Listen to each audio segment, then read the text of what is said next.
Today we're looking at the Puritans. Hello, welcome to the Daily Bellringer, and please don't forget to subscribe and take a look at the questions down in the description. The Puritans were basically the second wave of settlers to come to America for religious freedom. Similar to the Pilgrims, the Puritans did not agree with the Anglican Church of England and wanted to find a place where they could establish a community built on the teachings of the Bible and where they would not be persecuted for their religious beliefs. Now, unlike the Pilgrims who felt the church was beyond saving and wanted to separate and start their own churches, the Puritans believed the church could be saved and they wished to purify it. So that's where we get the name Puritans.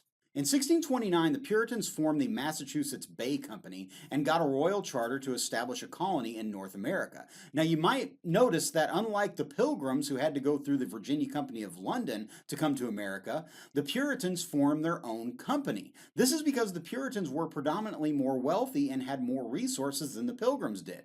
And unlike other colonies that were established in America, the Puritans did not struggle when they arrived, primarily because they were able to bring everything that they needed because of that wealthier status. In 1630, John Winthrop led 900 Puritans to America, landing north of Plymouth near what is today Boston.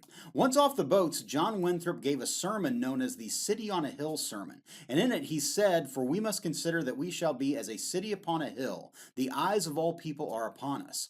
Winthrop was basically arguing that the Puritan colony and America itself would be an example to the world on how to live. Winthrop believed the Puritan colony would inspire the rest of the world to follow their beliefs.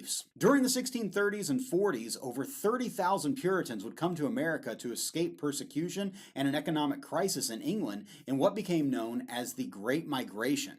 The Puritans were very strict about their religious beliefs, and in fact, in order to participate in the colony, you had to be a practicing member of the church. In order to participate in elections, you had to be a male member of the church, and later they added the requirement that you had to own land in order to vote. What is ironic about the Puritans is that they came to America to escape religious persecution, yet they themselves would not tolerate any different beliefs and persecuted anyone in America that differed from them. Hence, there are other colonies that formed out of the Massachusetts colony because of this persecution. Some examples of these were Thomas Hooker, who was a Puritan minister who in 1636 led his congregation out of the Massachusetts colony and founded the colony of Connecticut.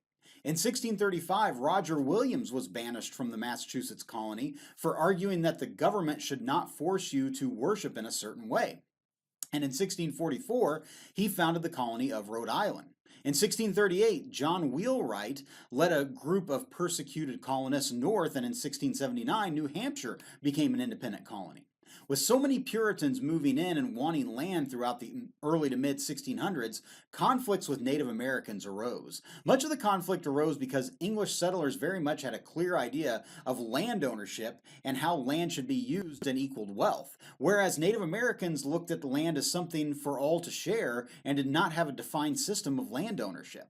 This disagreement would lead to several small conflicts breaking out between the Puritan settlers and Native Americans until in 1675, a major conflict erupted between the Puritans and Wampanoag tribe known as King Philip's War, and I'll cover that in another bell ringer. Although the Puritans would really overshadow and eventually really consume the Pilgrims' original colony, eventually the Puritans themselves would kind of dissolve. One reason being that, like I said, the Puritans were very strict in their religious beliefs, and these strict beliefs extended to how they conducted business, by only trading with church members.